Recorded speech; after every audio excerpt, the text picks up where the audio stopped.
Hello दोस्तों पर्वत निर्माण संबंधी जो हम सिद्धांत पढ़ रहे हैं उन सिद्धांतों की सीरीज में ही हम आज एक नए सिद्धांत पर चर्चा करेंगे। और आज का हमारा पर्वत निर्माण संबंधी सिद्धांत है आर्थर होम्स का तापीय संवहन तरंग सिद्धांत, thermal convection current theory by Arthur Holmes. इसमें हम देखेंगे कि आर्थर होम्स ने जो तापीय संवहन तरंग सिद्धांत दिया है इसमें इन्होंने पर्वत निर्माण क्रिया को किस प्रकार से बताया है। ठीक है, तो चलिए स्टार्ट करते हैं आज का टॉपिक। एक बार फिर से स्वागत है आपके अपने चैनल ज्योग्राफी जुनून में। तो देखिए क्या है तापीय संवहन तरंग सिद्धांत। देखिए आर्थर होम्स महोदय ने ये दिया था और ये इन्होंने दिया था 1928-29 में।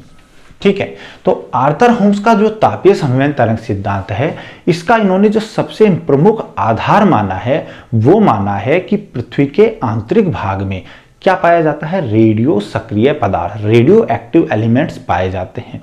ठीक है, और रेडियो एक्टिव एलिमेंट जो है उनसे क्या है, ऊष्मा की उत्पत्ति होती है और तापमान में वृद्धि होती है, ये माना। अब देखिए जो कुछ संकुचनवादी सिद्धांत मानने वाले जो वैज्ञानिक थे जिन्होंने माना कि पृथ्वी जो है वो पहले गर्म थी और वो क्या हो रही है, ठंडी हो रही है।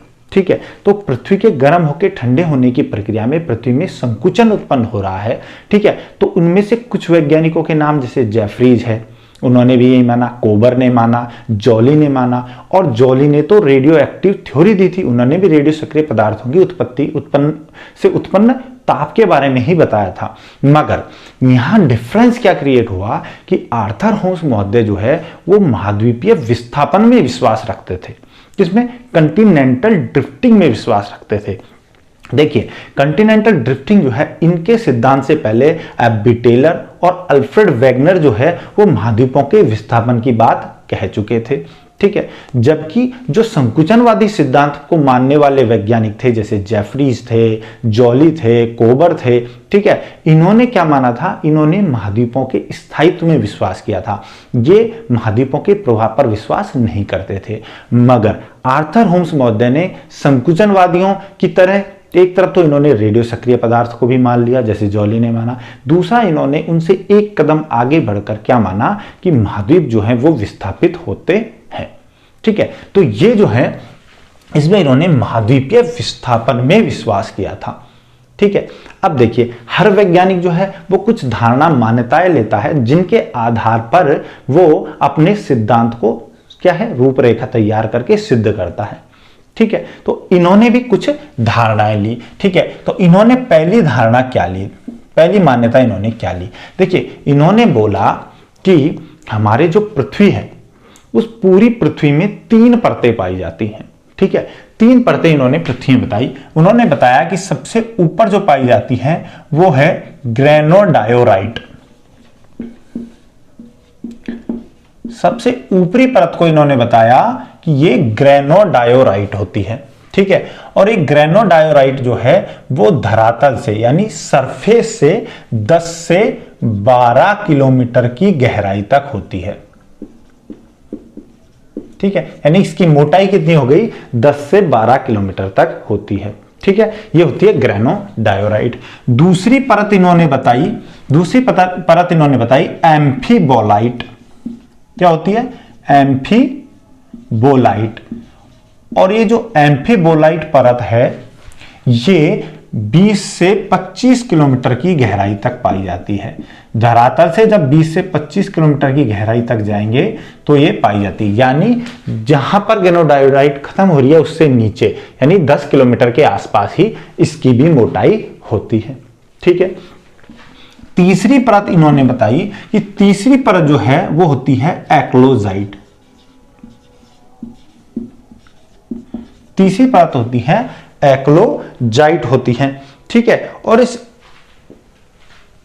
इसको बोलेंगे एक्लोजाइट, ECO। ठीक है, और ये एक्लोजाइट परत जो होती है वो इससे आगे, ठीक है, पूरी की पूरी क्या है, सबसे निचली परत होती है। ये सबसे निचली परत होती है एक्लोजाइट। ठीक है, तो ग्रेनोडायोराइट सबसे ऊपरी परत, उसके बाद एम्फीबोलाइट और सबसे नीचे होती है एक्लोजाइट परत। ठीक है, अब देखिए इन तीनों परतों के आधार पर इन तीनों परतों का अगर व्यवस्थित करके देखें तो इन्होंने दो मंडल माने। ठीक है, इनकी धारणा क्या थी कि दो मंडल होते हैं, इन्होंने दो मंडल में बांटा। इन्होंने माना कि ग्रेनोडायोराइट, एम्फीबोलाइट और इकोलोजाइट जो है, जो सबसे निचली परत है, इसका ऊपरी भाग, ठीक है, इन तीनों को अगर मिला दिया जाए तो सबसे ऊपर बनती है भूपर्पटी। ठीक है, क्या बनती है? क्रस्ट। ठीक है, इकोलोजाइट का सबसे ऊपरी भाग भी इसमें इंक्लूड होगा। और ये जो ऊपरी भाग है, ये ऊपरी भाग जो है वो कैसा होता है? रवादार भाग होता है। कैसा होता है? क्रिस्टलाइन। ठीक है, तो ग्रेनोडायोराइट, एम्फीबोलाइट और इकोलोजाइट का ऊपरी भाग जो कि क्रिस्टलाइन होता है, इन तीनों से मिलकर बनी है भूपर्पटी। और इकोलोजाइट का बाकी का जो रेस्ट पार्ट जो है, रेस्ट ऑफ द इकोलोजाइट है, जो सबसे नीचे की परत है, ठीक है, ये बनाती है सबस्ट्रेटम या अधः स्तर। ठीक है, अधः स्तर या सबस्ट्रेटम। तो इन्होंने दो मंडल बनाए इन तीन परतों के द्वारा। ठीक है, तीन परतें, ग्रेनोडायोराइट, एम्फीबोलाइट, इकोलोजाइट। और ग्रेनोडायोराइट, एम्फीबोलाइट, इकोलोजाइट का ऊपरी भाग मिलके तो भूपर्पटी बन गई। और जो बाकी का जो निचली परत इकोलोजाइट का जो भाग रह गया, उसको इन्होंने अधः स्तर या सबस्ट्रेटम माना। ठीक है, इससे आगे इन्होंने क्या कहा? ठीक है, इसके बाद इन्होंने धारणा में क्या कहा?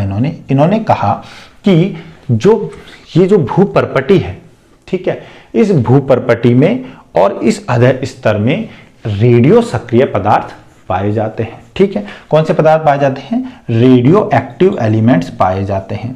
इन रेडियो एक्टिव एलिमेंट्स में जो है वो कंटिन्यू क्या होता है? विखंडन और विघटन होता रहता है। इनका क्या हो रहा होता है? विघटन एवं विखंडन हो रहा होता है। ठीक है, विघटन और विखंडन की वजह से, यानी डिसइंटीग्रेशन हो रहा होता है।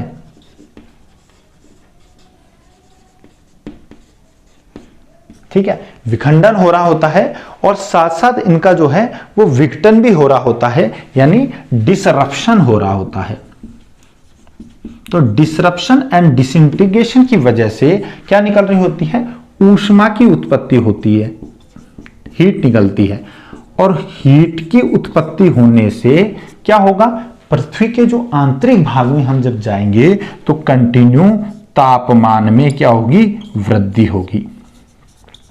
ठीक है, ये इन्होंने कहा कि रेडियो एक्टिव एलिमेंट के डिसरप्शन और डिसइंटीग्रेशन की वजह से हीट प्रोड्यूस हो रही है और हीट से टेम्परेचर इंक्रीज हो रहा है, यानी धरातल से गहराई में जाने पर तापमान में वृद्धि हो रही है। ठीक है, अब इन्होंने इसमें ही एक डिफरेंस बताया। इन्होंने बताया कि जो हमारी भूपर्पटी है, यानी जो क्रस्ट है, इस भूपर्पटी में रेडियो एक्टिव एलिमेंट्स जो हैं वो अधिक पाए जाते हैं।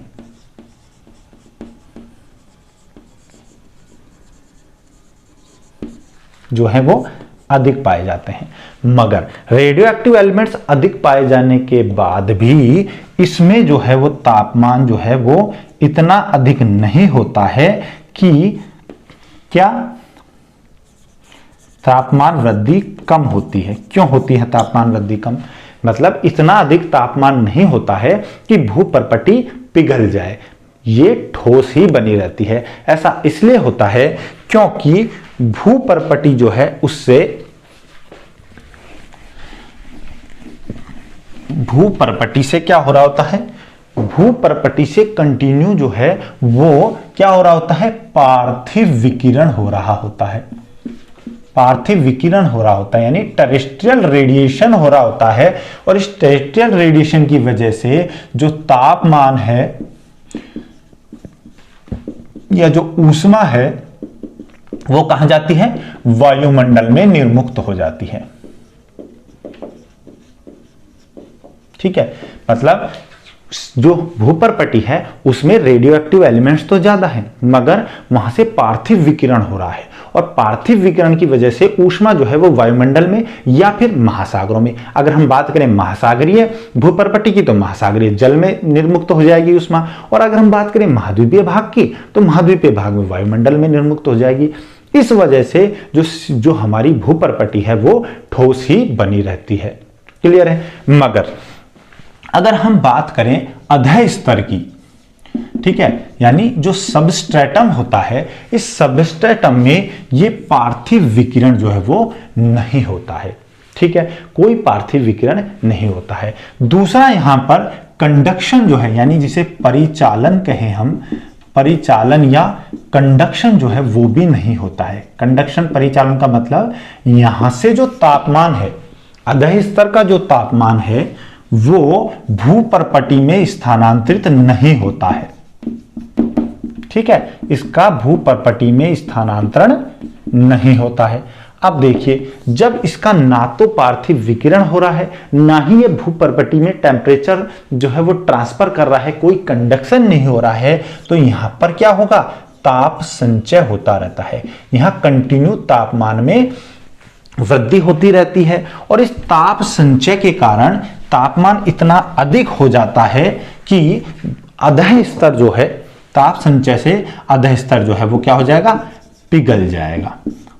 ठीक है, मेल्टिंग स्टेज में आ जाता है, यानी भूपर्पटी के नीचे जो सबस्ट्रेटम पाया जाता है वो मेल्टिंग स्टेज में पाया जाता है, पिघली हुई अवस्था में पाया जाता है, क्योंकि रेडियो एक्टिव तत्व जो है वो कंटिन्यू ऊष्मा की उत्पत्ति कर रहे हैं, और उससे जो ताप का जनरेशन हो रहा है वो टेम्परेचर जनरेशन की जो है वो कलेक्ट होता जाएगा, उसका संग्रह होता जाएगा, और एक स्टेज बाद वो क्या हो जाएगा, पिघल जाएगी। यानी अधः स्तर का तापमान अधिक होता है, इसलिए वो पिघली हुई अवस्था में होती है।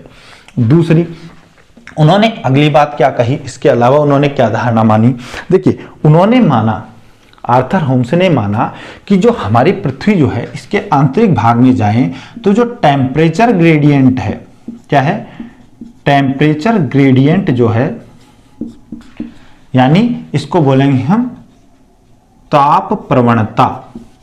जो टेम्परेचर ग्रेडियंट है वो 3 डिग्री सेंटीग्रेड पर किलोमीटर तक अगर है, यानी 1 किलोमीटर पर 3 डिग्री सेंटीग्रेड टेम्परेचर में डिफरेंस आ रहा है, जब तो क्या होगी, जो हमारी परिस्थितियां, जो अंदर की जो कंडीशन होगी वो क्या होगी, स्टेबल होगी। अंदर जो पृथ्वी के आंतरिक भाग में जो परिस्थितियां हैं, अंदर की जो स्टेज है वो क्या है, स्टेबल स्टेज में होगी, मतलब कोई हलचल उत्पन्न नहीं हो रही होगी, कोई संवहन तरंग की उत्पत्ति नहीं हो रही होगी। ठीक है, बट क्योंकि अंदर रेडियो सक्रिय पदार्थ हैं, रेडियो सक्रिय पदार्थ ऊष्मा की उत्पत्ति कर रहे हैं, इस वजह से अधः स्तर में ये जो है ताप प्रवणता, इसमें क्या हो जाएगी, वृद्धि हो जाती है। ठीक है, सबस्ट्रेटम के अंदर टेम्परेचर ग्रेडियंट जो है उसमें वृद्धि हो जाती है, ये बढ़ जाता है, इंक्रीज हो जाता है, और इसकी वजह से क्या होता है, इसकी वजह से संवहन तरंगों की उत्पत्ति होती है। ठीक है, इसकी वजह से संवहन तरंगों की उत्पत्ति होती है। टेम्परेचर ग्रेडियंट जब बढ़ेगा तो टेम्परेचर ग्रेडियंट बढ़ने की वजह से क्या होगा, इसकी वजह से संवहन तरंगों की उत्पत्ति होगी। कन्वेक्शन करंट जो निकलेगा वो टेम्परेचर ग्रेडियंट बढ़ने की वजह से होगा। अब ये कैसे होता है, इस पे भी इन्होंने अपना विचार रखा। इन्होंने कहा कि ये जो टेम्परेचर बढ़ता है, ठीक है, ये जो टेम्परेचर बढ़ता है इसके भी एक फेज होता है, एक मैनर होता है कि ये जो है वो चक्रिक अवस्था में होता है। पहली बात तो चक्रीय जो है ना, साइक्लिक मैनर में, चक्रीय रूप में होता है, साइक्लिक मैनर में चलता है ये।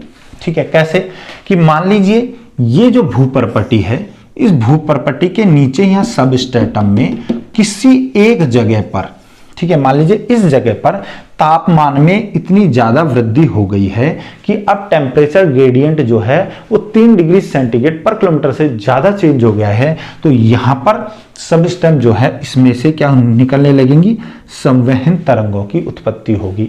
और ये संवहन तरंगे जो हैं वो क्या होंगी, ऊपर की ओर उठेगी। किसकी तरफ, परपटी की ओर बढ़ेगी, ऊपर की ओर उठेगी। अब यहां पर क्या है, गर्म पदार्थ है, ये याद रखिए, ठीक है। तो निचले भाग में क्या है, गर्म पदार्थ। यहां से संवहन तरंगे उठेंगी, उठ करके ये भूपर्पटी के नीचे पहुंचेंगी। यहां पहुंचने के बाद ये भूपर्पटी के नीचे क्षैतिज रूप से गति करने लगेंगी, ठीक है, क्षैतिज रूप से गति करने लगेंगी, ट्रांसवर्स मूवमेंट होगी इनकी, ठीक है। यहां तो ये ऊपर की ओर उठ रही है, तो जो ऊपर की ओर उठती हुई जो संवहन तरंगे हैं इसको बोलेंगे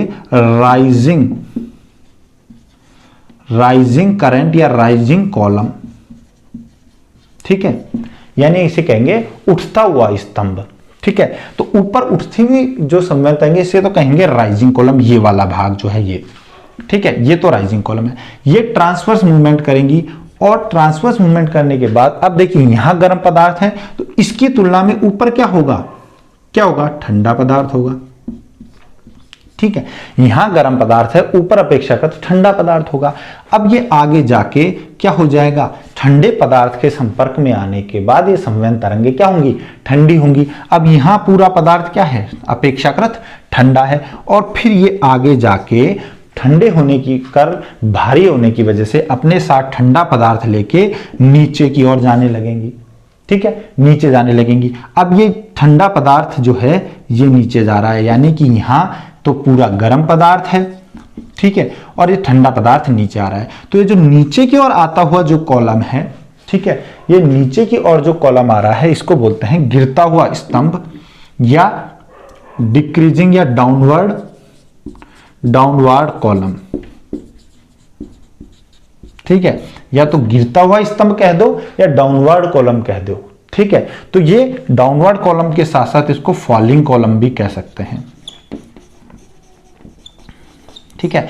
तो ये उठता हुआ स्तंभ, ये याद रखना, ये वर्ड जो है वो बार बार हमें आगे जो हम इसकी क्रिया पढ़ेंगे तब यूज में आएगा, इसलिए मैं बता देता हूं। ये राइजिंग कॉलम है, उठता हुआ स्तंभ है, ट्रांसवर्स मूवमेंट हुई और फिर ठंडी जो है, ठंडा होने के बाद ये नीचे की ओर ठंडा पदार्थ लेके जा रही है, तो इसको कह लेंगे डाउनवर्ड कॉलम, ये फॉलिंग कॉलम। अब देखिए ये पूरा एक किसकी तरह काम कर रहा है, साइकिल की तरह, और फिर यहां आकर के फिर ये गर्म हो जाएगा और गर्म होने के बाद यहां से पदार्थ फिर से ऊपर बैठेगा। तो ये कैसे काम करेगा, चक्रीय रूप से साइक्लिक मैनर में काम करता है, और ये एक कन्वेयर बेल्ट की तरह काम करता है। कन्वेयर बेल्ट क्या होता है, कन्वेयर बेल्ट जिसमें जैसे कोई बेल्ट जो होता है, कन्वेयर बेल्ट में क्या होता है, कोई भी चीज रख दी जाती है तो ले जाके उसको अगले स्थान पे ट्रांसफर कर देता है, फिर नीचे से घूम के वापस आता है, ठीक है।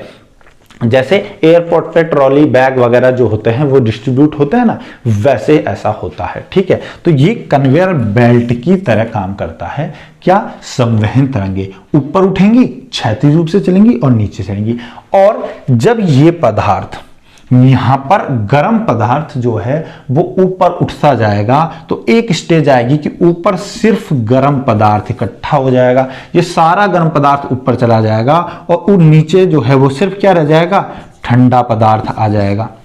ऊपर जो ठंडा पदार्थ था वो संवहन तरंग के साथ नीचे बैठ रहा है और नीचे का गर्म पदार्थ ऊपर जा रहा है, तो नीचे सिर्फ ठंडा पदार्थ रह जाएगा।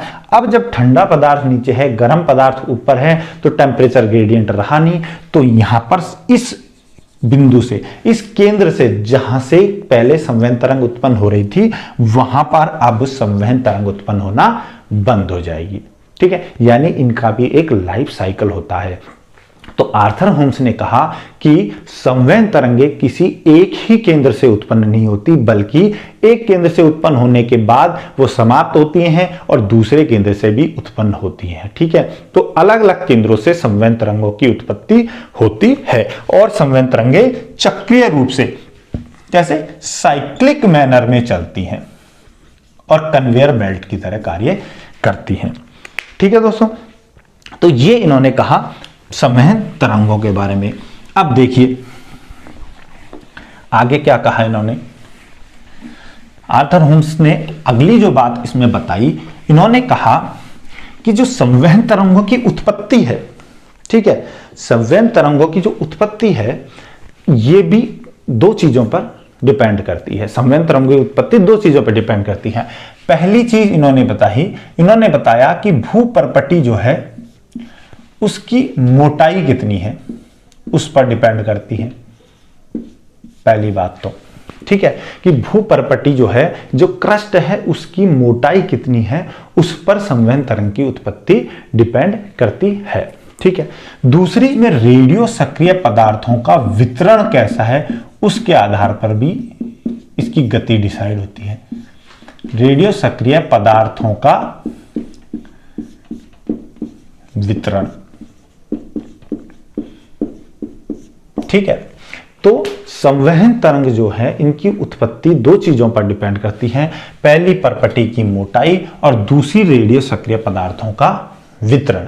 ठीक है, अब देखिए पर्पटी की मोटाई किस तरह से डिसाइड करेगी कि संवहन तरंगों की उत्पत्ति होनी है। ठीक है, इन्होंने बताया कि जो विषुवतीय भाग होते हैं, ठीक है, जो हमारा इक्वेटोरियल रीजन है वहां पर भूपर्पटी जो है उसकी मोटाई अधिक होती है और ध्रुवीय क्षेत्रों में जो है वो भूपर्पटी की मोटाई कम होती है।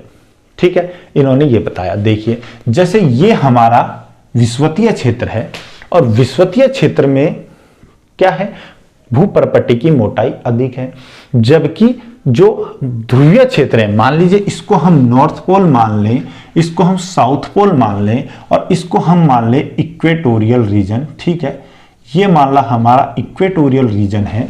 ठीक है, तो इक्वेटोरियल रीजन में तो भूपर्पटी की मोटाई अधिक है, जबकि नॉर्थ और साउथ पोल पर भूपर्पटी की मोटाई क्या है, कम है। अब देखिए जब भूपर्पटी की मोटाई जो है वो विषुवत पर अधिक होगी,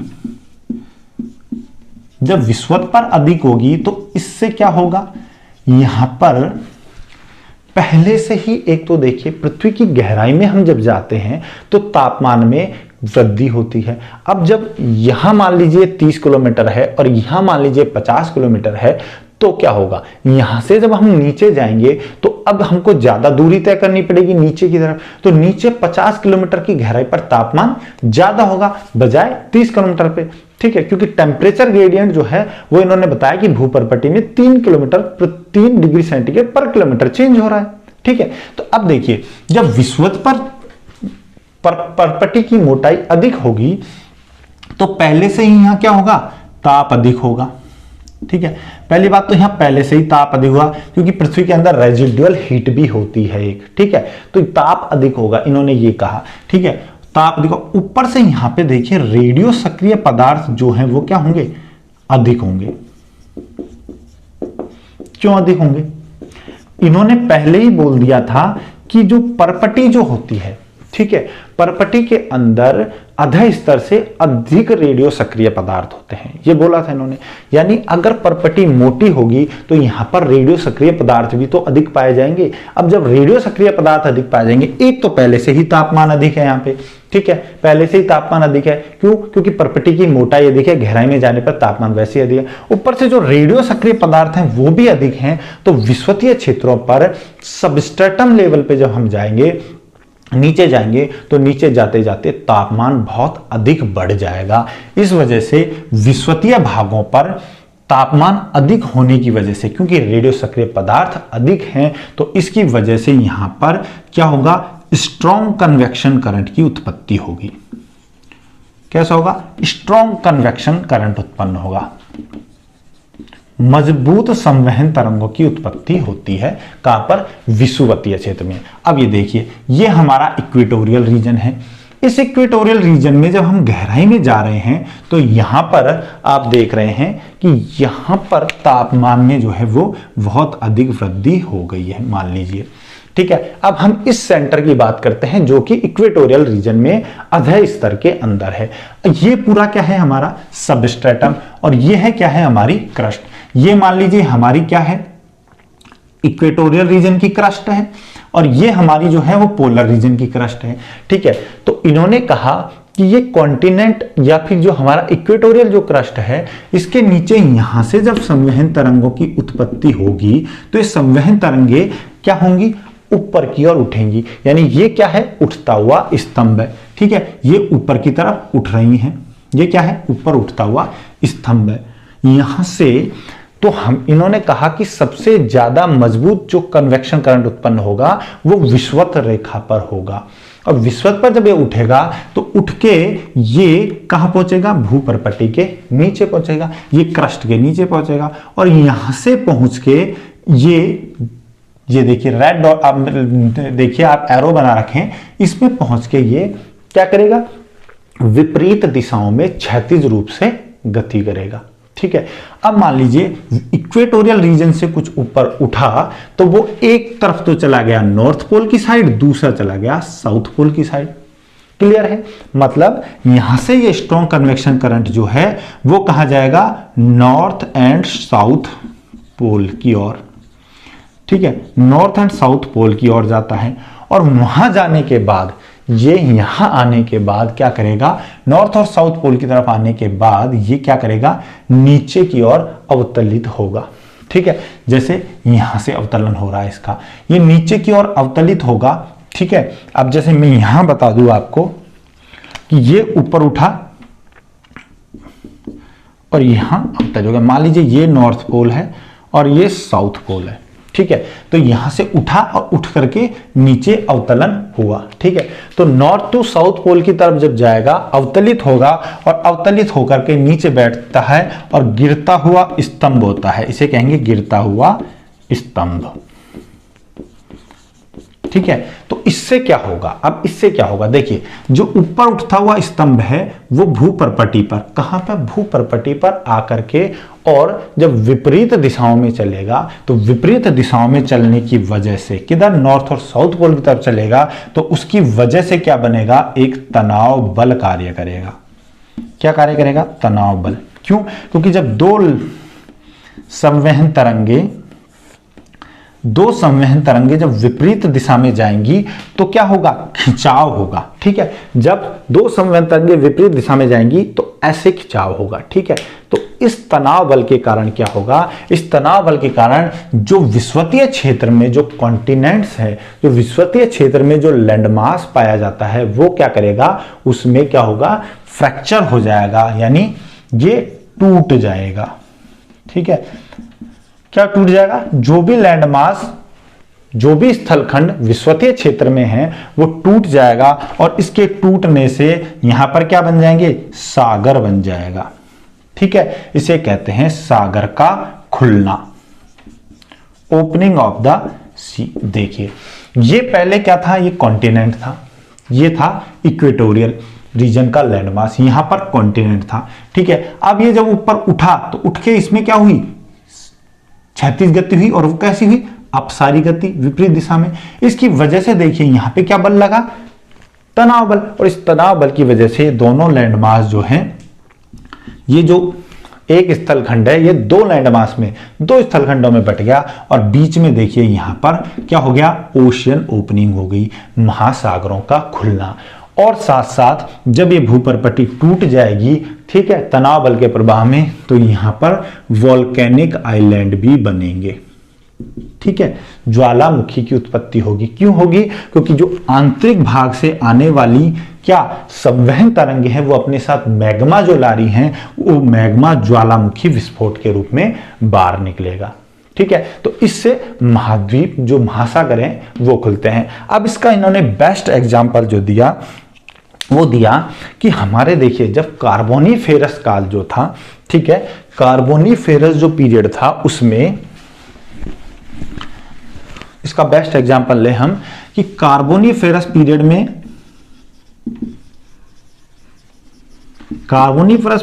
में क्या था, पूरा जो लैंडमास था पृथ्वी के ऊपर, जितना स्थल खंड था वो एक जगह कहां पर, विषुवतीय क्षेत्र में बीच में जो है वो स्थित था, जिसे क्या कहते थे, जिसे कहा जाता था पेंजिया। ठीक है, क्या कहते थे, पेंजिया।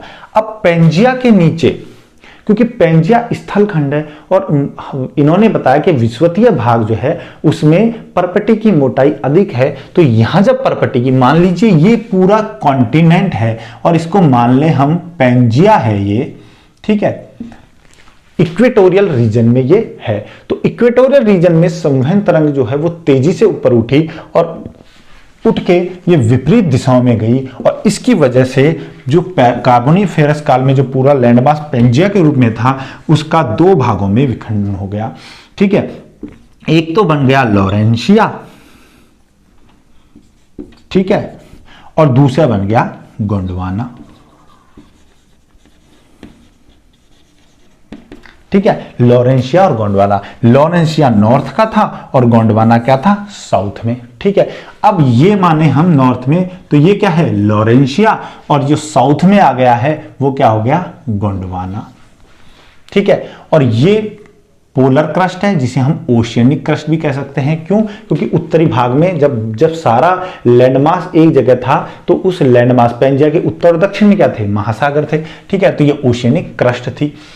अब आप देखिए ये पूरा पेंजिया जो है उसका विखंडन हुआ है, तो बीच में क्या बना होगा, जो बीच में हमारे बना है ओशियन जो ओपन हुआ है, इसका नाम क्या है, ये है टेथीज।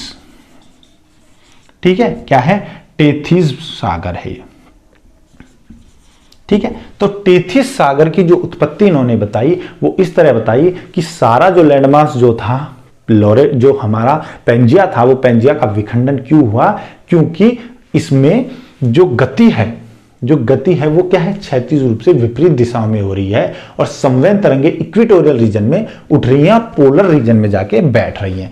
यहां से जैसे गई इक्वेटोरियल रीजन से, ये क्षैतिज गति की और पोलर रीजन में नीचे बैठने लग गई। ठीक है, तो इसकी वजह से ओशियन की ओपनिंग होती है और इसी से टेथीज सागर की उत्पत्ति हुई है। ऐसा इन्होंने बताया, किसने, आर्थर होम्स ने बताया। ठीक है, तो ये तो पहली बात इन्होंने बताई, परपटी की मोटाई किस तरह से संवहन तरंगों की उत्पत्ति को डिसाइड करती है। जितनी ज्यादा परपटी होगी उतना ही ज्यादा तापमान बढ़ेगा, क्योंकि उतना ही ज्यादा रेडियो सक्रिय पदार्थ होंगे और जो परपटी की मोटाई है वो डिसाइड करेगी। उसकी वजह से ही संवहन तरंगे जो हैं वो मोटी परपटी के नीचे ज्यादा उत्पन्न होंगी। क्लियर है, तो पहला तो इन्होंने ये बताया। अब दूसरा हम बात करते हैं कि रेडियो सक्रिय पदार्थों का जो वितरण है वो भी अपने आप में डिसाइड करेगा कि संवहन तरंगों की उत्पत्ति कैसे होगी। ठीक है, अब देखिए इन्होंने क्या कहा, इन्होंने कहा कि जो महाद्वीपीय भाग जो होते हैं, ठीक है, महाद्वीपीय भाग की जो परपटी है, महाद्वीपीय भाग जो होते हैं वहां पर महाद्वीपीय भाग जो है, कॉन्टिनेंटल जो रीजन है उनमें जो रेडियो एक्टिव पदार्थ हैं ये अधिक पाए जाते हैं। ठीक है, रेडियो एक्टिव एलिमेंट्स जो हैं वो कहां पाए जाते हैं, अधिक महाद्वीपीय भाग में। जबकि महासागरीय भागों की जो हम बात करें इसमें रेडियो एक्टिव जो एलिमेंट्स है वो कम पाए जाते हैं। ठीक है, इन्होंने ये डिफरेंस बताया कि महाद्वीपीय भागों में तो रेडियो एक्टिव एलिमेंट्स ज्यादा हैं और महासागरीय भागों में कम है। ठीक है, और परपटी में अधिक है और अधः स्तर में कम है। ठीक है, ये दोनों तरह के डिफरेंस आप याद रखिए। तो महासागरीय भागों में जब रेडियो एक्टिव एलिमेंट्स कम है और महाद्वीपीय भाग में रेडियो एक्टिव एलिमेंट्स अधिक हैं, तो इसकी वजह से क्या होगा कि जो महाद्वीपीय भाग हैं इनमें संवहन जो तरंगे हैं वो अधिक मजबूत होंगी। ठीक है, तो जो स्ट्रॉन्ग कन्वेक्शन करंट होगा वो कहां उत्पन्न होगा, महाद्वीपीय भागों के नीचे। तो सबस्ट्रेटम जो महाद्वीपीय भागों के नीचे का जो सबस्ट्रेटम है वहां पर संवहन तरंगे अधिक मजबूत होंगी, यानी कन्वेक्शन करंट अधिक मजबूत होगा। और ये जो है, जैसे ये मैं मानूं कि ये महाद्वीपीय भाग है, ठीक है, और ये है महासागरीय भाग। ठीक है, तो महाद्वीपीय भाग के नीचे से इन्होंने कहा कि संवहन तरंग जो है उसकी यहां से, इस केंद्र से, महाद्वीपों के नीचे सबस्ट्रेटम से मान लीजिए ये संवहन तरंगों की उत्पत्ति होगी। ठीक है। और ये संवहन तरंगे भूपर्पटी के नीचे पहुंचेंगी। ये कौन सा है? ये है कॉन्टिनेंट, ठीक है, और ये है ओशियन, ठीक है। तो कॉन्टिनेंटल रीजन्स में संवहन तरंगे अधिक स्ट्रांग होंगी। क्यों होंगी? क्योंकि यहां पर रेडियो एक्टिव एलिमेंट्स अधिक हैं, जबकि जो ओशियनिक जो करंट है वो कम स्ट्रांग होगा। मान लीजिए मैं इसको डबल लाइन से दिखाऊं, ठीक है, इसको मैं डबल एरो से दिखा रहा हूं क्योंकि यहां पर मजबूत है, जबकि जो ओशियनिक जो सबस्ट्रेटम है यहां से उत्पन्न होने वाली जो संवहन तरंगे हैं वो कैसी होंगी? वो संवहन तरंगे कमजोर होंगी, ठीक है। यानी यहां पर वीक कॉन्टिनेंटल, यहां पर क्या होगा? वीक कन्वेक्शन करंट होगा, ठीक है। स्ट्रॉन्ग कन्वेक्शन करंट कहां होगा? महाद्वीपों के नीचे। वीक कन्वेक्शन करंट कहां होगा? महासागरों के नीचे, ठीक है। और जब ये दोनों, जब महाद्वीपीय भागों के नीचे से उत्पन्न स्ट्रॉन्ग कन्वेक्शन करंट जो है वो क्षैतिज रूप से गति करते हुए किधर आएगा? महासागरों की ओर गति करेगा। ये इन्होंने बताया कि ये महासागरों की ओर गति करेगा, और महासागरों से उत्पन्न जो वीक कन्वेक्शन करंट है वह महाद्वीप की ओर गति करेगा, और ये जो है वो कहां मिलेंगे? महाद्वीप के किनारों के नीचे। ये महाद्वीपीय भाग है, इसके किनारों के नीचे आके दोनों मिलेंगे, और मिलने के बाद ये क्या करेंगे? क्षैतिज रूप से नीचे गति करेंगे, ठीक है, क्षैतिज रूप से नीचे गति करेंगे। अब इस गति की वजह से क्या होगा? इस गति की वजह से दो प्रोसेस होंगी। क्या प्रोसेस होंगी? सबसे पहली तो बात यहां होगी कि यहां से क्लोजिंग ऑफ ओशियन होगी। क्लोजिंग ऑफ ओशियन होगी। ओशियन की क्लोजिंग कैसे होगी? देखिए, अब मैं मान लूं कि यहां भी क्या है? ये एक और महाद्वीप है, ठीक है, और यहां से भी क्या है? इसको मैं हटा देता हूं। क्लोजिंग कैसे दिखा रहा हूं मैं आपको? ये देखिए, अब ये यहां से क्या उत्पन्न हो रहा है? यहां से भी जो करंट उत्पन्न हो रहा है, ठीक है, ये इस तरफ चल रहा है, और यहां से जो ये भी क्या है? एक कॉन्टिनेंट है, ठीक है, ये भी कॉन्टिनेंट है। मान लीजिए इसको मैं मान लूं कि ये क्या है? यूरेशिया है, ठीक है, ये यूरेशिया है, और इसको मैं मान लूं कि ये हमारा क्या है? इंडियन है, इंडिया है, ठीक है। ये यूरेशिया है और ये इंडिया है, ठीक है, ऐसे मान लेते हैं। तो अब यहां से जो ऊपर करंट उठ रहा है, तो ये तो क्या है? कॉन्टिनेंटल रीजन है, ये भी कॉन्टिनेंट, बीच में ओशियन है, तो बीच में ओशियन क्या है? मान लीजिए टेथिस सागर है, ठीक है, ये क्या है? टेथिस सी है, ठीक है। तो इस टेथिस सागर में क्या होगा कि यहां आने के बाद दो गतियां होंगी। पहली गति क्या होगी कि ये जब महाद्वीपीय भाग और महासागरीय भाग जो हैं वो क्या करेंगे? दोनों पास आने लगेंगे, ठीक है, इनमें गति उत्पन्न हो जाएगी, और ये महाद्वीपीय भाग किधर गति करेंगे? महासागरों की ओर गति करने लगेंगे। क्यों? क्योंकि यहां पर स्ट्रॉन्ग कन्वेक्शन करंट चल रहा है, जबकि महासागरों में वीक कन्वेक्शन करंट है। ये कन्वेक्शन करंट कैसा है? वीक है, ठीक है, और जो महाद्वीपों के नीचे है वो क्या है? स्ट्रॉन्ग। तो ये अपने साथ साथ महाद्वीपों में ड्रिफ्टिंग करेगा, ठीक है, महाद्वीपों में ड्रिफ्टिंग करेंगे। जैसे यूरेशिया जो है उसमें ड्रिफ्टिंग होगी, और वो किधर चलेगा? टेथिस सी की तरफ चलेगा। और यहां चलने के बाद क्या होगा दोस्तों कि यहां आकर के जो है ये दोनों जो करंट हैं, जो दोनों करंट है वो मिलके नीचे जाएंगे, तो इससे यहां पर क्या होगा? अवतलन होगा, सबडक्शन होगा, और इस अवतलन की वजह से क्या होगा? इस अवतलन की वजह से यहां पर भूसन्नति का निर्माण होगा। क्या बनेगी? यहां पर भूसन्नति बनेगी। कहां पे बनेगी भूसन्नति? महाद्वीपों के किनारे पर भूसन्नति की उत्पत्ति होगी, ठीक है। तो पहली तो क्रिया क्या होगी? पहली क्रिया तो अपन ये माने क्लोजिंग ऑफ द ओशन, बाद में पहले भूसन्नति को देखिए आप।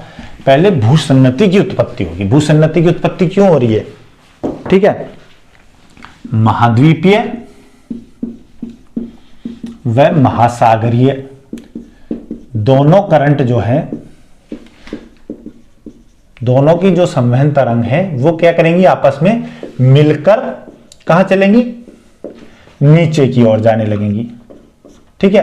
कहां चलेंगी? नीचे की ओर, यानी कि गिरता हुआ स्तंभ होगा, जैसे ये गिर गया, और इसकी वजह से क्या होगा?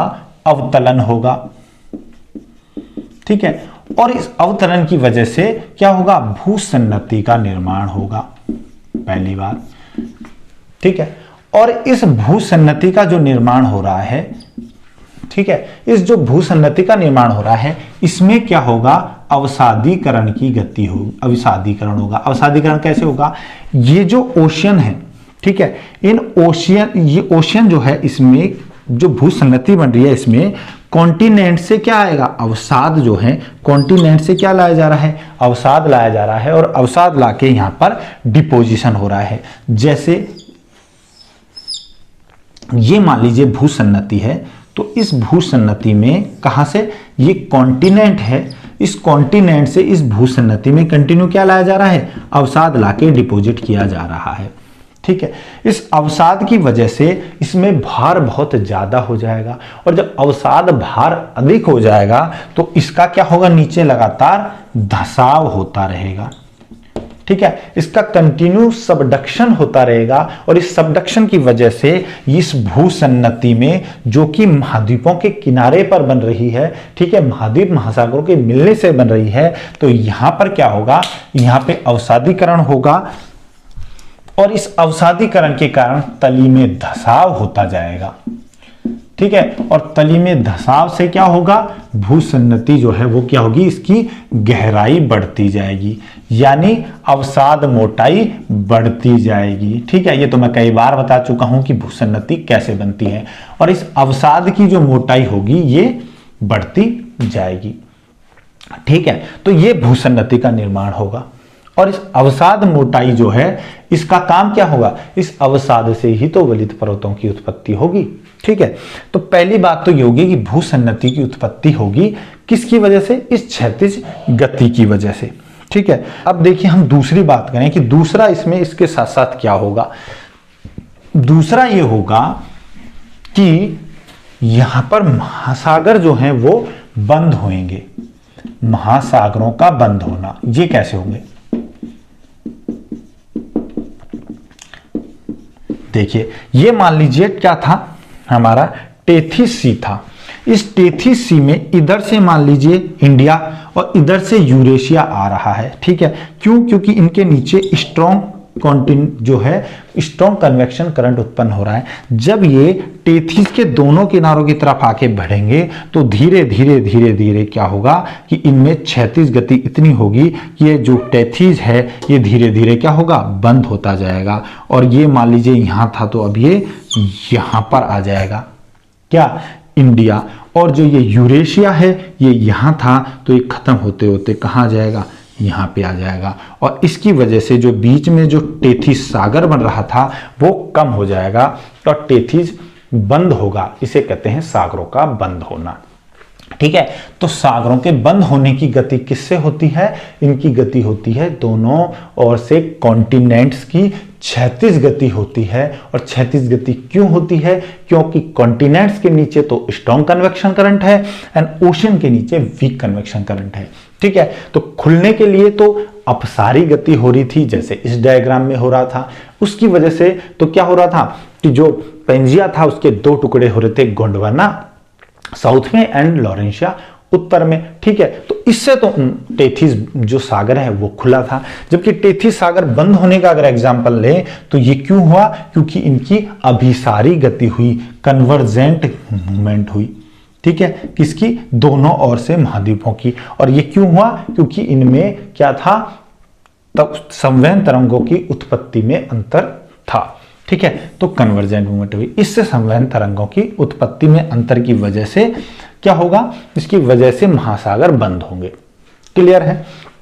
अब देखिए, और साथ में भूसन्नतियों की उत्पत्ति होती है, ठीक है। ये बात इन्होंने अपने तरंग, अपना जो संवहन तरंग सिद्धांत था इसकी रूपरेखा बनाने में बताई, ठीक है।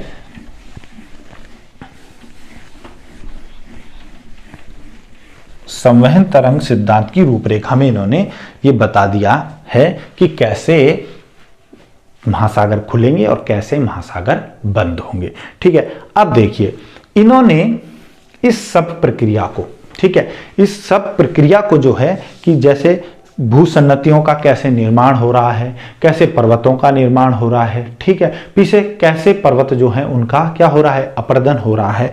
इन सबको इन्होंने 3 स्टेज में डिवाइड किया, ठीक है, कि कैसे पर्वतों का निर्माण, भूसन्नति का निर्माण हो रहा है, कैसे पर्वतों का निर्माण हो रहा है, और कैसे फिर पर्वतों का उत्थान हो रहा है, और फिर उसमें क्या हो रहा है, अपरदन हो रहा है। तो इसकी पहली स्टेज देखते हैं हम, तो इसको बोलते हैं लिथोजेनेसिस, ठीक है। ये मैं पहले भी कई बार बता चुका हूं, क्योंकि कोबर ने भी ऐसा ही दिया था, मैंने भूसन्नति में भी आपको पढ़ा दिया है, यहां भी। तो ये लिथोजेनेसिस, या इसको बोलते हैं प्रथम प्रावस्था, ठीक है, प्रथम प्रावस्था, इसे कह सकते हैं भूसन्नति की अवस्था। इसमें सिर्फ भूसन्नति का निर्माण होगा, ठीक है। अब देखिए आप इस डायग्राम में, ठीक है, इसमें भूसन्नति का निर्माण कैसे हो रहा है। मान लीजिए कि ये जो है वो क्या है, हमारी कॉन्टिनेंटल रीजन, और ये हमारा ओशियनिक रीजन है, यानी ये कॉन्टिनेंटल क्रस्ट है, ये ओशियनिक क्रस्ट है। क्लियर है। जब नीचे से, ठीक है, नीचे से क्या हो रहा है, हॉट करंट, हॉट जो है वो हो रहा है, कॉन्टिनेंट के नीचे गर्म पदार्थ संचित है, और यहां पर क्या हो रहा है, यहां पर वाम पदार्थ संचित है। कहां पर, ओशियन के नीचे। तो यहां से जो स्ट्रॉन्ग करंट उत्पन्न होगा, जो स्ट्रॉन्ग करंट उत्पन्न होगा, ये क्या होगा, उठता हुआ स्तंभ कहलाएगा, ठीक है, जो मैं पहले बताया, ये राइजिंग कॉलम है। तो ये राइजिंग कॉलम है, इसकी वजह से ये क्या करेगा, तेजी से ऊपर उठे और क्षैतिज गति करेगा, ठीक है। क्षैतिज गति करके ये कहां आएगा, किनारे पे पहुंचेगा, और इधर से यहां देखिए क्या है, वार्म मटेरियल है, इधर क्या है, हॉट मटेरियल है। ये वार्म मटेरियल है, यहां से भी ऊपर की ओर उठेगा, ठीक है। ऊपर उठ करके ये जो मटेरियल है ये किधर करेगा, क्षैतिज गति करेगा महाद्वीपों की ओर, महाद्वीपों से महासागरों की ओर गति होगी, महासागरों से महाद्वीपों की ओर, और ये दोनों जब किनारों पे मिलेंगे तो किनारे पे मिलके ये नीचे की ओर क्या करेंगे, अवतलित होंगे। दोनों करंट मिलेंगे, जैसे ये दो करंट आ रहे हैं, ये आएंगे और आके नीचे गति करेंगे। जब ये नीचे गति करेंगे तो इसकी वजह से यहां पे क्या होगा, अवतलन होगा, और ये क्या बनेगी, भूसन्नति का निर्माण होगा, ठीक है। तो पहली स्टेज में क्या होगा, कन्वर्जेंट मूवमेंट होगी, किसकी, कन्वर्जेंट मूवमेंट होगी of oceanic and continental current की, ठीक है। पहली बात कन्वर्जेंट मूवमेंट हो गई। फिर ये कन्वर्जेंट मूवमेंट के साथ साथ क्या होगी, डाउनवर्ड मूवमेंट होगी, ठीक है, downward movement of oceanic and continental current, ठीक है।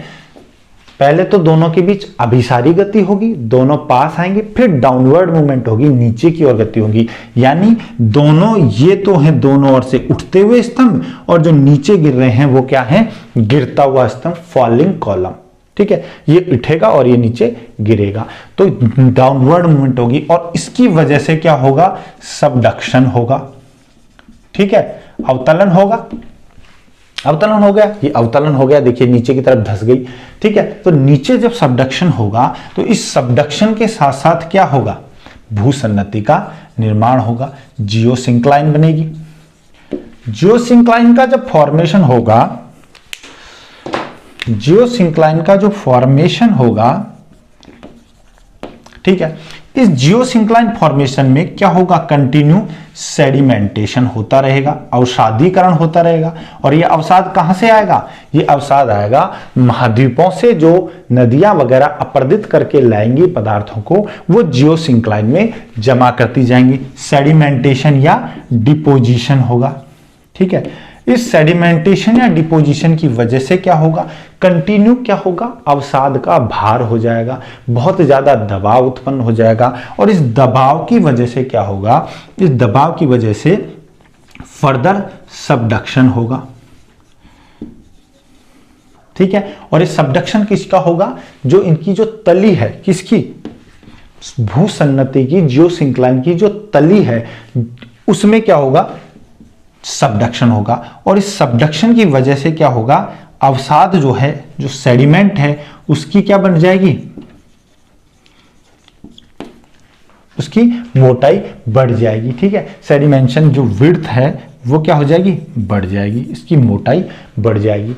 ठीक है, और इस सेडिमेंट्स की मोटाई बढ़ती जाएगी। ये भूसन्नति जो है वो मान लीजिए पहले इतनी थी तो इसमें बाद में इतनी हो जाएगी, फिर इतनी हो जाएगी, ऐसे ही कंटिन्यूस में अवसादीकरण से इसका नीचे जाएगी। अब देखिए, इस सबडक्शन के साथ साथ मैंने बताया था कि 3 परतें इन्होंने बताई थी। क्या बताई थी? पहली बताई थी इन्होंने ग्रेनोडायोराइट, दूसरी बताई थी एम्फीबोलाइट, और तीसरी बताई थी इकोलोजाइट। ठीक है, तो इस सबडक्शन की वजह से ये जो ग्रेनोडायोराइट और एम्फीबोलाइट है ये भी नीचे क्या होंगी, सबडक्ट होंगी, क्योंकि यहां पर क्या होंगी, यहां जब सबडक्शन हो रहा है तो यहां पे भी ग्रेनोडायोराइट और एम्फीबोलाइट होंगी, और एक ग्रेनोडायोराइट और एम्फीबोलाइट जो है जो नीचे जब सबडक्ट होंगी तो ये क्या हो जाएंगी, इकोलोजाइट में परिवर्तित हो जाएंगी। नीचे जाके देख इसमें परिवर्तित हो जाएंगी इकोलोजाइट में। क्यों? क्योंकि यहां पर क्या है, तापमान अधिक है। नीचे जब जाएंगी तो सबस्ट्रेटम में क्या है, टेम्परेचर हाई है। टेम्परेचर हाई होने की वजह से यहां पर इनका घनत्व जो है उसमें क्या होगी, वृद्धि होगी। ठीक है, और ग्रेनोडायोराइट का घनत्व जो ऊपरी ऊपरी परत होती है उसका क्या होता है, सबसे कम होता है। एम्फीबोलाइट का उससे अधिक होता है, और जो इकोलोजाइट होता है उसका सबसे अधिक घनत्व होता है। क्यों? क्योंकि भारी जो चीजें होती है उनका घनत्व अधिक होता है। इकोलोजाइट सबसे नीचे है तो इसका घनत्व सबसे अधिक है। ठीक है, तो अब ये एम्फीबोलाइट और ग्रेनोडायोराइट किस में बदल जाएंगी, इकोलोजाइट में, और इकोलोजाइट में बनने की वजह से इनका क्या होगा, घनत्व में वृद्धि होगी, और घनत्व में वृद्धि होने की वजह से यहां से जो पदार्थ है वो क्या, इकोलोजाइट जो है वो नीचे की ओर सबडक्ट करेगा।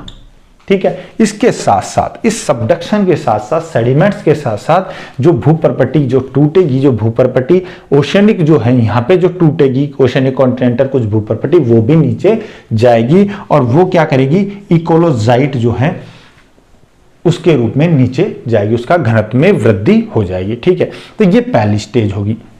इसमें सिर्फ भूसन्नति का निर्माण होगा, सेडिमेंटेशन होगा, अवतलन होगा यानी धसाव होगा, और अवसाद की मोटाई बढ़ती जाएगी, और जो एम्फीबोलाइट और ग्रेनोडायोराइट नीचे जा रही है वो इकोलोजाइट के रूप में ठंडे पदार्थ जो है वो नीचे की ओर जाने लगेंगे। ठीक है, यहां नीचे क्या है, गर्म पदार्थ है, ऊपर से क्या आ रहे हैं, ठंडे पदार्थ। ये देखिए यहां पे क्या है, कोल्ड मटेरियल है, और नीचे क्या है, वार्म या हॉट मटेरियल है। ठीक है, वार्म हॉट, और गिरते हुए स्तंभ में क्या जा रहा है, ये ध्यान रखिए, गिरते हुए स्तंभ में क्या जा रहे हैं, ठंडा पदार्थ है। कोल्ड मटेरियल किसमें है, गिरते हुए स्तंभ में, और उठते हुए में क्या है, हॉट है। ठीक है, ये पहली स्टेज हो गई, जिसे बोलेंगे हम लिथोजेनेसिस की अवस्था, यानी भूसन्नति निर्माण की अवस्था। ठीक है, अब देखिए गिरते हुए स्तंभ में क्या जा रहा है, गिरते हुए स्तंभ में ठंडा पदार्थ जा रहा है, जिसे नीचे जाने पर ये क्या बन रहा है, एम्फीबोलाइट और ग्रेनोडायोराइट जो है वो इकोलोजाइट बन रहे हैं। दूसरी अवस्था देखते हैं, दूसरी अवस्था जो है वो है ओरोजेनेसिस, जिसे कहते हैं हम सेकंड स्टेज या बोल देंगे यानी द्वितीय प्रावस्था, या हम बोलेंगे इसको पर्वत निर्माण अवस्था। ठीक है, पर्वत निर्माण अवस्था। तो इस सेकंड स्टेज में क्या होगा, सेकंड स्टेज में आते आते क्या होगा कि यहां पर जो तापमान है ये तापमान और अधिक हो जाएगा। नीचे का जो वार्म मटेरियल है वो क्या होगा कि जब ऊपर से कोल्ड मटेरियल नीचे आ रहा है गिरते स्तंभ के साथ साथ, तो नीचे का वार्म मटेरियल और तेजी से ऊपर की ओर उठेगा। ठीक है, ठीक है, गिरते हुए स्तंभ में तो कोल्ड मटेरियल आ रहा है, और जो उठता हुआ स्तंभ है उसका जो नीचे का जो गर्म पदार्थ है वो और तेजी से, जिसमें तापमान बहुत ज्यादा होने की वजह से और तेजी से ऊपर उठेगा। यानी राइजिंग कॉलम जो है उसमें क्या होगा, राइजिंग कॉलम में क्या होगा, हॉट मटेरियल होगा, बहुत गर्म पदार्थ होगा, इसकी वजह से क्या होगा, जब राइजिंग कॉलम बहुत तेज गर्म पदार्थ आएगा तो इसकी वजह से जो संवहन तरंग है, जो कन्वेक्शन करंट है, वो क्या हो जाएगा, और ज्यादा स्ट्रांग हो जाएगा। क्या हो जाएगा, कन्वेक्शन करंट जो है वो और ज्यादा मजबूत हो जाएगा, ज्यादा तेजी से ऊपर उठेगा। और ज्यादा तेजी से जब वो ऊपर उठेगा तो उसकी वजह से जो ट्रांसवर्स मूवमेंट है वो भी क्या हो जाएगी, फास्ट हो जाएगी। ठीक है, ट्रांसवर्स मूवमेंट जो है वो भी फास्ट हो जाएगी। क्यों, क्योंकि देखिए अब सेकंड स्टेज ये है, ये तो हमारी फर्स्ट स्टेज थी, ए फेज। जो सेकंड फेज है इसमें देखिए यहां से भी हॉट मटेरियल ऊपर उठ रहा है, ये क्या है, ओशियन है, ये क्या है, कॉन्टिनेंट है। तो ओशियन के नीचे से भी हॉट मटेरियल उठ रहा है और इसके नीचे से भी हॉट जो है वो ऊपर जा रहा है। ये देखिए वेरी हॉट, ठीक है, वेरी हॉट, यानी ऊपर ऊपर जो है वो क्या होगा, अब पूरा यहां पर हॉट मटेरियल इकट्ठा होने लगेगा और इस वजह से यहां पर क्षैतिज गति में तेजी आ जाएगी, ट्रांसवर्स मूवमेंट में तेजी आ जाएगी। और इसकी वजह से क्या होगा, इसकी वजह से क्या होगा, जो ओशियन जो कॉन्टिनेंट जो है, जो कॉन्टिनेंट है उनकी जो ड्रिफ्टिंग हो रही है, कॉन्टिनेंट ड्रिफ्टिंग है, वो क्या होगी, फास्ट हो जाएगी। क्या हो जाएगी, फास्ट हो जाएगी। क्यों हो जाएगी, क्योंकि इसके नीचे से, भूपर्पटी के नीचे से जो है संवहन तरंगे तेजी से चल रही हैं। ये देखिए बहुत तेजी से संवहन तरंगे चल रही हैं, वो अपने साथ साथ महाद्वीपीय भागों को बहाकर लेके जाएंगी। और जो ये बीच का जो भूसन्नति में क्या है, जो मलबा इकट्ठा हो रहा था, ठीक है, इधर से ये महासागरीय भाग जो है वो तो ज्यादा चलेंगे नहीं। क्यों, क्योंकि मैंने बताया था महाद्वीपीय भागों के नीचे जो है रेडियो सक्रिय पदार्थ अधिक है, तो वहां पर ज्यादा स्ट्रॉन्ग करंट उत्पन्न होता है, इसलिए महाद्वीपों में गति तेजी से होगी। और क्या होगा, यहाँ का जो अवसाद है, सेडिमेंट है, उसकी फोल्डिंग होगी। किसकी वजह से होगी folding of sediment, due to compression force, ठीक है, संपीड़न बल की वजह से फोल्डिंग होगी। ठीक है, संपीड़न बल कार्य करेगा। इस संपीड़न बल की वजह से जब इधर से क्षैतिज गति हो रही है तो इसकी वजह से फोल्डिंग हो जाएगा ड्यू टू कंप्रेशन फोर्स। और कंप्रेशन फोर्स लग किस में रहा है, और ये लग रहा है सेडिमेंट में। ठीक है, सेडिमेंट में जो कंप्रेशन फोर्स लगेगा, जो संपीड़न बल लगेगा, उसकी वजह से वलन उत्पन्न हो जाएंगे और फोल्डिंग होगी। और इस फोल्डिंग की वजह से क्या बनेंगे, फोल्डेड माउंटेन्स बनेंगे। ठीक है, तो पर्वत निर्माण, अल्टीमेट गोल हमारा क्या था इस थ्योरी का, पर्वतों का निर्माण करना। ठीक है, तो मैंने जितना भी कन्वेक्शन करंट थ्योरी पढ़ाई उसका अल्टीमेट गोल क्या था, फोल्डेड माउंटेन्स बनाना। तो हमारी सेकंड फेज में आकर के क्या होगा, फोल्डेड माउंटेन्स बनने लगेंगे। ठीक है, क्योंकि अवसाद जो हैं, जो सेडिमेंट्स हैं, उस अवसाद में क्या होगा, अवसाद में संपीड़न बल लगेगा। इधर से आ रहा है बल, इधर से आ रहा है, तो ये अवसाद में संपीड़न बल लगेगा। और ज्यादा गति किसकी हो रही है, कॉन्टिनेंट्स की गति हो रही है, तो इसकी वजह से फोल्डेड माउंटेन्स का निर्माण होगा। ठीक है दोस्तों, ये हो गई सेकंड स्टेज। ठीक है, अब देखिए थर्ड स्टेज क्या थी, इन्होंने थर्ड फेज क्या बताई। थर्ड फेज जो है उसको नाम दिया गया है ग्लिप्टोजेनेसिस।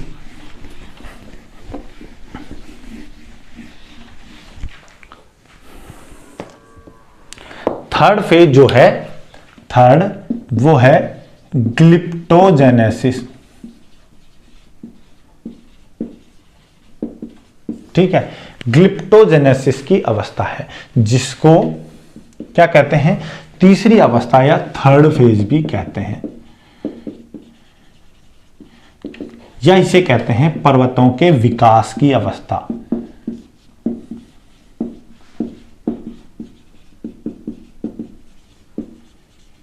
ठीक है। पर्वतों के विकास की अवस्था क्यों? क्योंकि अब यहां पर आकर के थर्ड फेज में आके पर्वतों का उत्थान सर्वाधिक होगा। ठीक है, यहां आके पर्वतों का पूर्णतः उत्थान हो चुका होगा और पर्वतों का उत्थान यहां आके बिल्कुल बंद हो जाएगा और फिर इसके बाद इसमें अवसादीकरण, इसमें अपरदन होना स्टार्ट होगा। ठीक है, अब देखिए थर्ड स्टेज में आते आते क्या होगा कि जो राइजिंग कॉलम में जो हॉट मटेरियल ऊपर जा रहा था वो अब ऊपर सिर्फ हॉट मटेरियल ही इकट्ठा हो जाएगा। ये देखिए, ये हमारी भूपर्पट्टी है, इस भूपर्पट्टी के नीचे पूरा गर्म पदार्थ इकट्ठा हो गया है।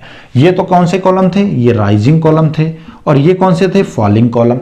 तो जो डाउनवर्ड कॉलम है, फॉलिंग कॉलम है, इसमें क्या है? अब सिर्फ कोल्ड पदार्थ ही आ रहा है। क्यों? ऊपर का जो जितना भी कोल्ड पदार्थ था वो डाउनवर्ड कॉलम इन दो फेज में जो फॉलिंग कॉलम था उसके साथ साथ नीचे जाता गया और नीचे का जो गर्म था, ये जो वार्म था, ये ऊपर चला गया। यानी कि भूपर्पट्टी के नीचे सारा हॉट मटेरियल इकट्ठा हो जाएगा और नीचे सब क्या हो जाएगा? Cold material. क्लियर है?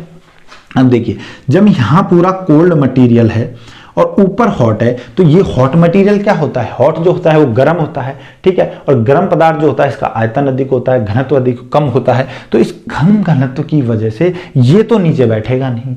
ठीक है, और जो भारी पदार्थ है, जो कोल्ड है, जो ठंडा है, जो भारी है, वो सारा नीचे आ गया। अब यहां पर संवहन तरंगों की उत्पत्ति नहीं होगी।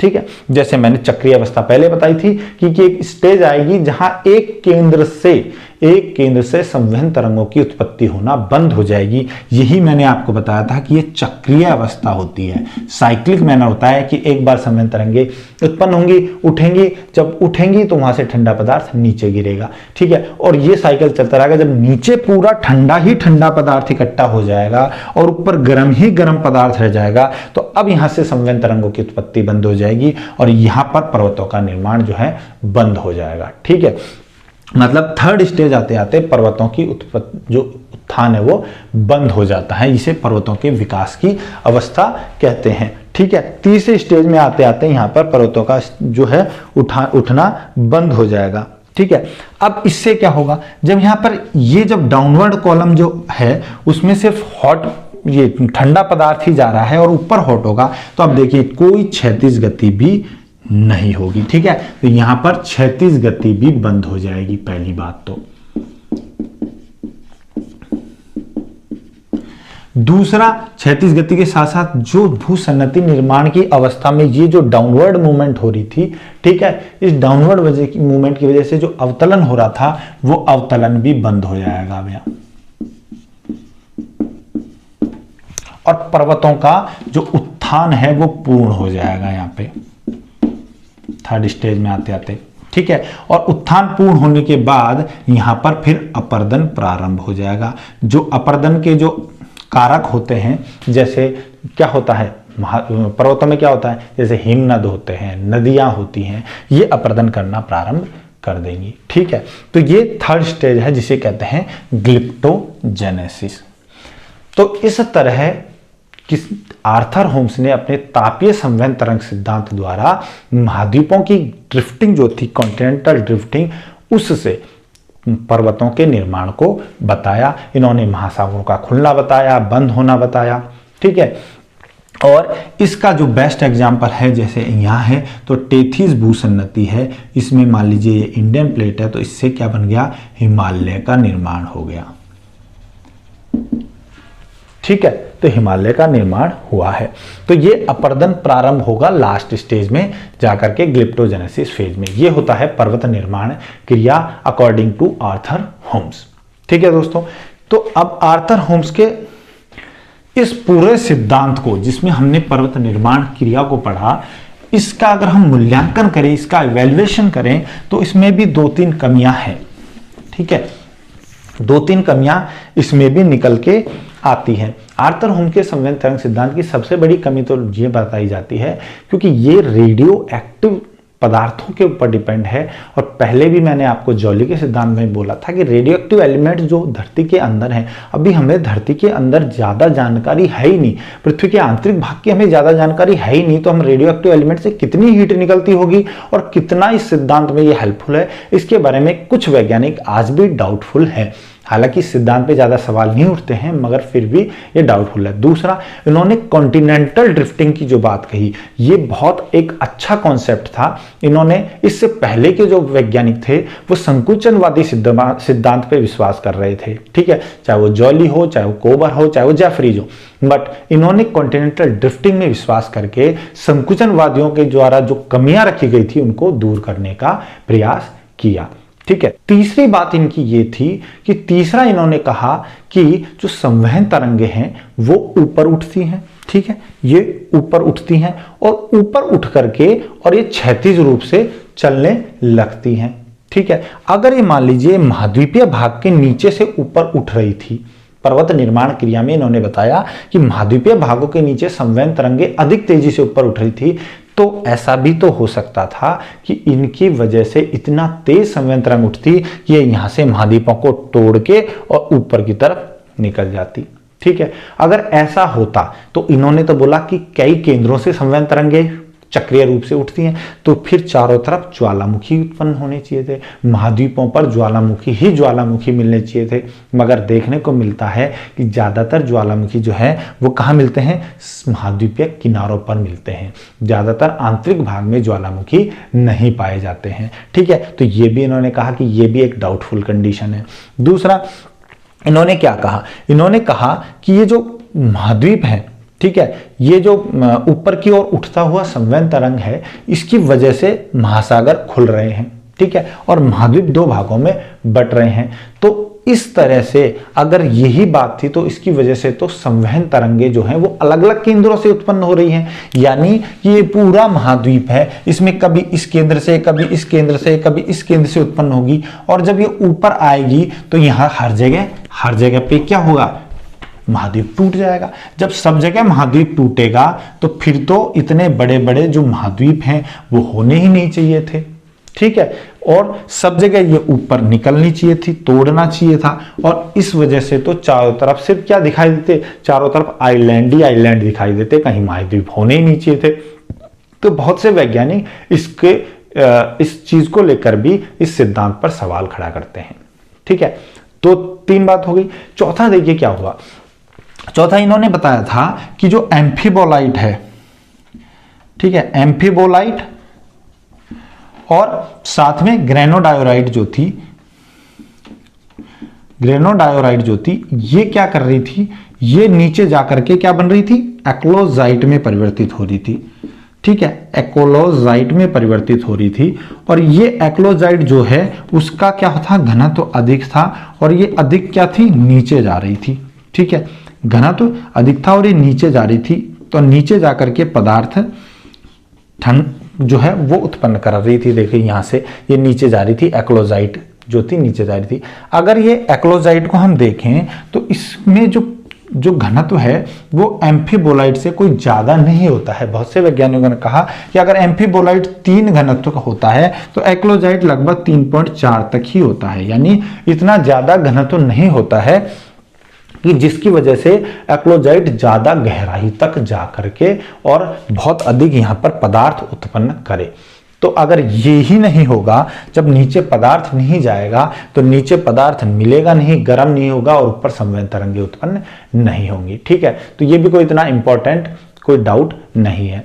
ओवरऑल अगर देखें तो आर्थर होम्स का संवहन तरंग सिद्धांत है वो सही मायने में काफी हद तक जो है पर्वत निर्माण सिद्धांत, पर्वत निर्माण की जो क्रिया है उसको सही रूप से साबित कर पाता है, ठीक है दोस्तों। तो ये था आर्थर होम्स का तापीय संवहन तरंग सिद्धांत, thermal convection theory by Arthur Holmes, ठीक है। तो चलिए अब अगले वीडियो में हम अगला सिद्धांत लेंगे, और एज यूजुअल आपसे यही रिक्वेस्ट करूंगा कि आप चैनल को सब्सक्राइब कर लीजिए और नोटिफिकेशन के लिए आपको बेल आइकन प्रेस कर लेना चाहिए। वीडियो आपको अगर पसंद आ रहे हैं तो देखिए बहुत मेहनत लगती है इन वीडियोस को बनाने में, आप लाइक ज़रूर कीजिए, और अगर आपको कुछ पूछना है कमेंट कीजिए, अगर किसी को ज़रूरत है तो आप उसको शेयर ज़रूर करें, ठीक है दोस्तों। मिलते हैं अगले वीडियो में। Thank you so much.